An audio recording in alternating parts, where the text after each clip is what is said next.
A day in my life as a makeup artist here sa Southern Leyte. So nana sa tayo makeup rocket for today.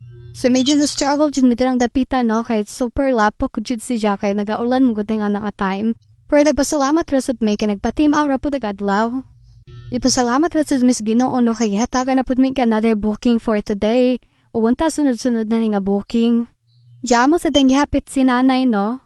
So lola day ni si Jenny Love. Kay siya man nagusa sa mga make-upan for today. Aganap din nila for today is penning ceremony. Wala rasad may nagdali-dali kay sayo raman pud may nakaadto. Anyway, sa gamot ang location for today is sa Sugod. Sa that moment is relax sa jud may anak no. Kay super sayo man sad may nakaadto. Jay nga na jud ka struggle ang mag-commute rami. Kaya murag mapuno jud na magusa ka van. Pero laban naghapot na diring dapitan no. Diyan mo song gibilin si nanay sa terminal no kay napa may kuhaon. So gamo din kuhaon dira is agad ang gipada ni Ate Rosalie, which is ag nagpabook na mo for today.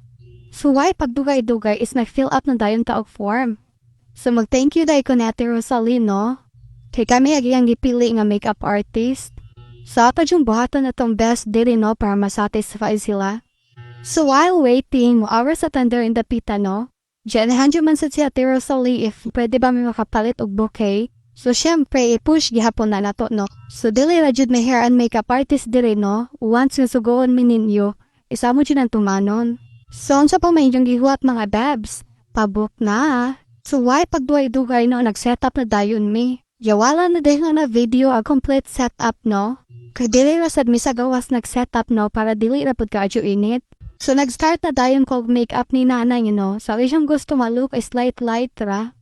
Karabi tong lakas makapulbo at lip tint agatake. So kay mao may gusto ni nanay so mo na itong i-achieve for today. So mag-sorry na dayon kuning daan no kay wadyo na napakita before and after makeup look ni nanay. So super fresh na yun si nana dihang dapita no. By the way, mag-thank you day ko Ate Rosalie sa pa-snack food na mo Albertos no. Lami dyan niyan nga mga client basta na kay Rocket no. Makawala ra jud sa hawi. Anyway, before me mahuman sa mga makeup no, mag-shoutout sa day ko sa mga top fan. Si shoutout day kong Alona Corseno, Brian Salobre Pahuyo, kang Mary Claire Mangyaw Magaipo, kang Jenny Ladaga Flores, kang Ma'am Fatima Haniel Amparo, kang Ma'am Daphne Saldivar, kang Joyce Iligan Morisca, Jonami Abing, o kang Kyla May Espanyola. Og shout out ninyong tanan diha no. Salamat kayo sa inyong pagsuporta namo. Og unta continue supporting us mga babs. Anyway, sorry jud kayo mga babs kay 100 na film agi siyang after makeup look. So don't worry mga babs, mo bawi rami sa next vlog.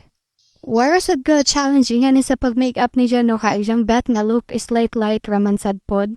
Kay gusto ni siya nga look is no makeup look. So after na mo siya ma-makeupan is naghinahinay na dayon mi og pahinglo. Kay mahuli na sad mi nga nga time. Matinding bakbakan jud kay naghanaming bitbiton siya commute ra. Per lover naghapon mga babs. Talihog na lang sad og pag-share mga babs. Bye mo oy.